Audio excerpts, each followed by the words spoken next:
Baik, selanjutnya adalah perkembangan Islam di Sumatera. Perkembangan Islam di Sumatera memiliki sejarah panjang dan beragam. Islam pertama kali masuk ke Pulau Sumatera melalui para pedagang Arab dan Gujarat pada abad ke-7 hingga ke-10. Seiring waktu, Islam meresap ke dalam masyarakat setempat melalui perdagangan dan perkawinan. Pada abad ke-13 hingga ke-14, kerajaan-kerajaan Islam mulai muncul di Sumatera, seperti Kerajaan Samudra Pasai yang menjadi pusat kebudayaan dan perdagangan Islam di kawasan ini. Selanjutnya, Kesultanan Aceh yang berdiri pada abad ke-16 menjadi salah satu pusat kekuatan Islam terkemuka di Asia Tenggara. Perkembangan Islam di Sumatera juga dipengaruhi oleh para ulama dan penyebar dakwah Islam yang aktif dalam menyebarkan ajaran Islam di berbagai wilayah pulau ini. Sampai saat ini, Islam tetap menjadi agama dominan di Sumatera dengan masjid-masjid dan lembaga keagamaan yang memainkan peran penting dalam kehidupan masyarakat setempat. Baik, selanjutnya perkembangan Islam di Jawa. Maksudnya Islam di Jawa dapat dijelaskan melalui beberapa tahap. Yang pertama, kedatangan pedagang Muslim pada abad ke-13. Pedagang Muslim dari Jawa, India, dan Tiongkok mulai berdagang di pulau-pulau Jawa. Kontak perdagangan ini membawa ajaran Islam ke pulau tersebut. Yang kedua, pengaruh melalui penguasa lokal. Beberapa penguasa lokal di Jawa, terutama di pelabuhan-pelabuhan perdagangan, memeluk agama Islam. Hal ini dapat menyebarkan Islam secara terhadap di kalangan masyarakat. Yang ketiga, peran Kesultanan Demak pada abad ke-15. Kesultanan Demak di Jawa Tengah menjadi pusat penyebaran Islam. Penguasa Demak seperti Raden Patah mendukung penyebaran Islam dan memerintah membangun masjid-masjid, menaklukkan Batak, dan Portugal juga mendorong para ulama dan pedagang Muslim berpindah ke Jawa. Yang keempat, peran Wali Songo. Wali Songo adalah 9 orang wali, orang suci yang berperan penting dalam menyebarkan Islam di Jawa. Mereka melakukan dakwah dan pembangunan pesantren untuk menyebarkan ajaran Islam.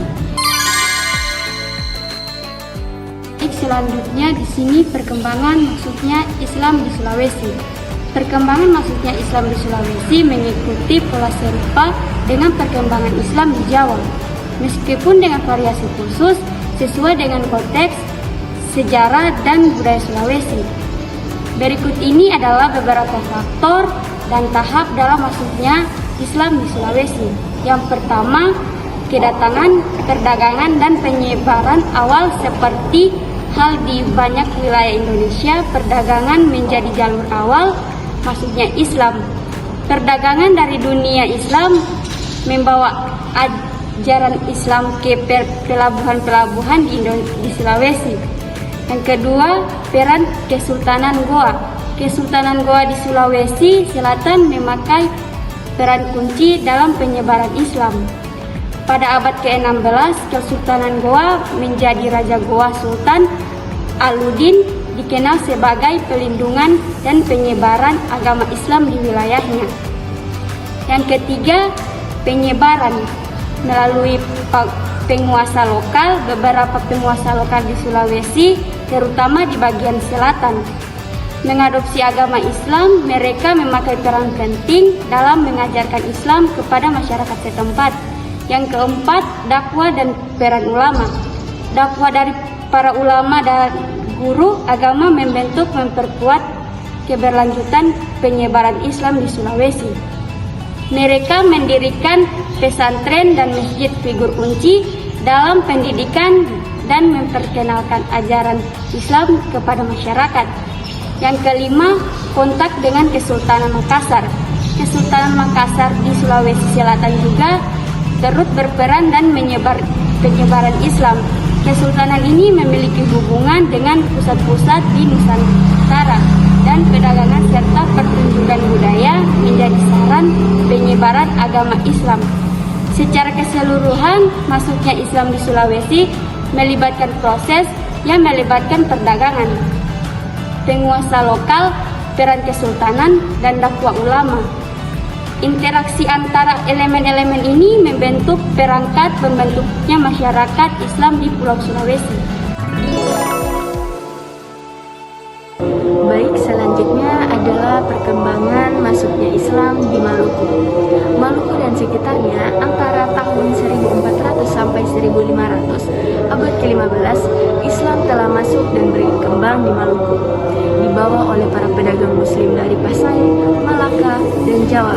Mereka yang sudah beragama Islam banyak pergi ke pesantren-pesantren di Jawa Timur untuk mempelajari Islam. Raja-raja di Maluku yang masuk Islam diantaranya yang pertama Raja Ternate yang kemudian bergelar Sultan Mahruk pada tahun 1465 sampai 1486. Setelah wafat, beliau digantikan oleh Sultan Zainal Abidin yang besar jasanya dalam menyiarkan Islam di Kepulauan Maluku dan Irian, bahkan sampai ke Filipina. Nah, yang kedua, Raja Tidore yang kemudian bergelar Sultan Jamaluddin. Yang ketiga ada Raja Jailolo yang bernama dengan Sultan Hasanuddin. Yang keempat ada Raja Bacan yang masuk Islam pada tahun 1520 dan bergelar Sultan Zainal Abidin. Selain masuk dan berkembang di Maluku, Islam juga masuk ke Irian yang disiarkan oleh raja-raja Islam Maluku. Para pedagang dan para mubalik yang juga berasal dari Maluku, daerah-daerah di Irian Jaya yang dimasuki oleh Islam adalah Miso, Jalawati, Pulau Waidio, dan Pulau Gebo.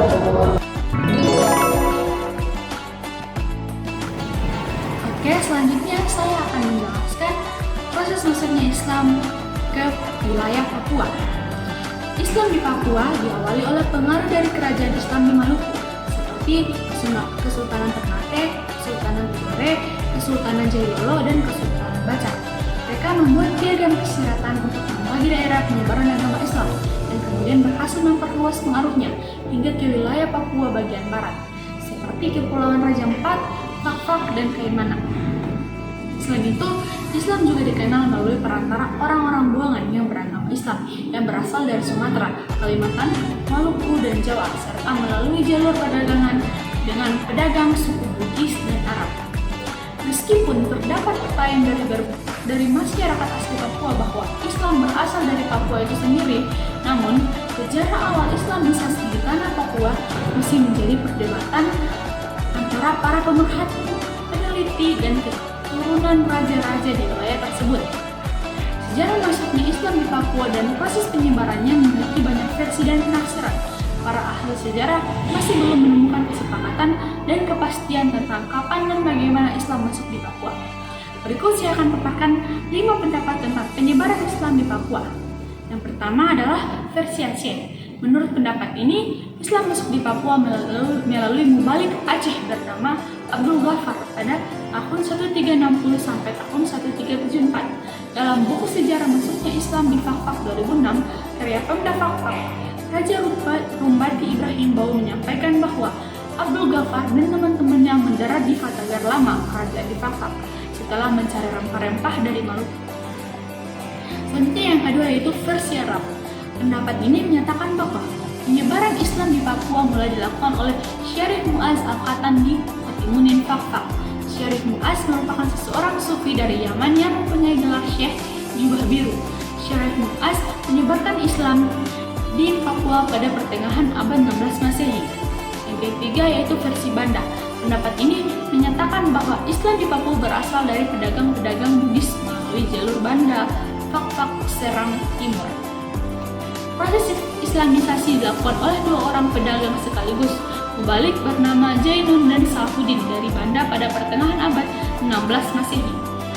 Selanjutnya yaitu versi Bacan. Pendapat ini menyatakan bahwa Islamisasi Papua dilakukan oleh Kesultanan Bacan pada masa pemerintahan Sultan Muhammad Al-Baqir. Perkembangan Islam di Nusantara telah membawa berbagai hikmah, seperti menyebarkan nilai-nilai moral, etika, dan spiritualitas yang memperkaya budaya lokal. Islam juga memainkan peran dalam pembentukan identitas sosial, menciptakan toleransi antar budaya, dan memberikan dasar bagi perkembangan ilmu pengetahuan serta seni di wilayah ini. Hikmah perkembangan Islam di Nusantara. perkembangan Islam di Nusantara membawa berbagai hikmah. Di antaranya adalah yang pertama, pemertahanan nilai-nilai moral. Islam mengajarkan nilai-nilai moral yang mencakup keadilan, kebenaran, dan belas kasihan yang membantu memperkuat etika dan moralitas dalam masyarakat Nusantara. Yang kedua, pengembangan budaya dan seni.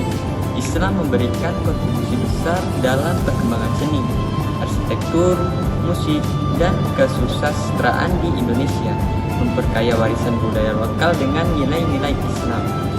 Yang ketiga, pembentukan identitas sosial.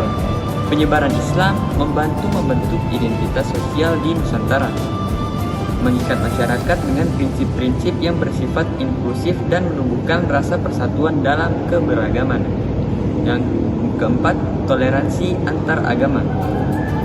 Islam di Nusantara seringkali disertai dengan sikap toleransi terhadap keberagaman agama, memungkinkan adanya konsistensi dan kerukunan antar agama di wilayah ini. Selanjutnya ada pendidikan dan ilmu pengetahuan. Perkembangan Islam juga turut mendorong perkembangan pendidikan dan ilmu pengetahuan di Nusantara melalui pendirian madrasah dan lembaga-lembaga pendidikan Islam. Kehidupan sosial dan ekonomi. Nilai-nilai ekonomi Islam juga mempengaruhi kehidupan sosial dan ekonomi di Nusantara, seperti dalam praktik zakat dan ajaran-ajaran lainnya yang menguatkan prinsip keadilan sosial. Perkembangan Islam di Nusantara itu telah memberikan banyak kontribusi positif yang masih terasa dalam berbagai aspek kehidupan masyarakat di wilayah ini. Nah, teman-teman sudah tahu kan bagaimana proses masuk dan berkembangnya Islam di Nusantara? Nah, semoga video penjelasan dari kelompok kami tadi bermanfaat bagi teman-teman sekalian. Sekian dari kami. Wassalamualaikum warahmatullahi